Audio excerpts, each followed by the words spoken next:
Di akhir zaman ini akan semakin kurang semangat orang beribadah.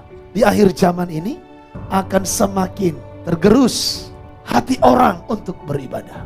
Karena apa? Sudah semakin banyak kesibukan di luar Tuhan.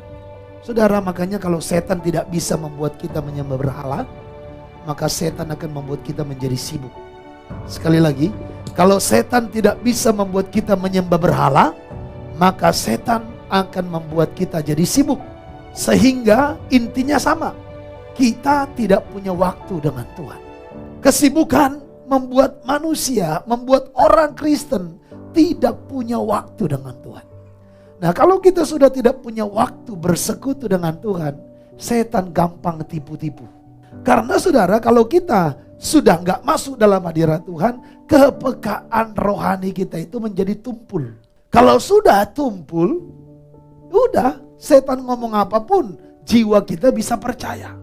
Tapi kalau kepekaan rohani kita tajam, setan bisa mengintimidasi, tapi dari dalam akan keluar firman untuk menghancurkan segala intimidasi itu. Tetapi saudara, banyak orang mungkin menganggap kesibukan hal yang biasa. Kesibukan itu membuat kita bilang begini, lagi sibuk. Berapa banyak orang diajak ibadah, lagi sibuk kami Pak. Di kampung saya dulu, kalau sudah masa panen, gereja itu rata-rata kosong. Setengah paling berisi.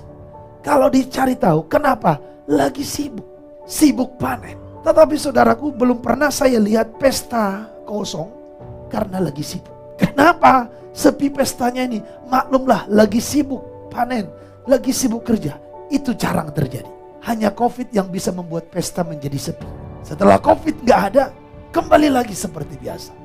Oleh sebab itu Tuhan Yesus bilang apa? Banyak orang yang terpanggil, tapi sedikit yang terpilih.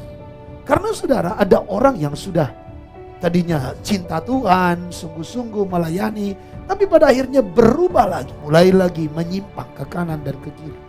Jangankan kita yang masih dikhotbahi pendeta, Yudas Iskariot saja yang dikhotbahin oleh Tuhan Yesus masih juga menyimpang. Jadi ini sebenarnya masalah apa sih Pak? Masalah hati.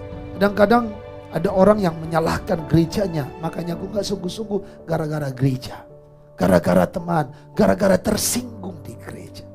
Tapi saudara lihat, Yudas Iskariot juga gak jadi apa-apa, walaupun Tuhan yang mengkhotbahi dia. Oleh sebab itu saudaraku, jaga hati ini dengan sungguh-sungguh.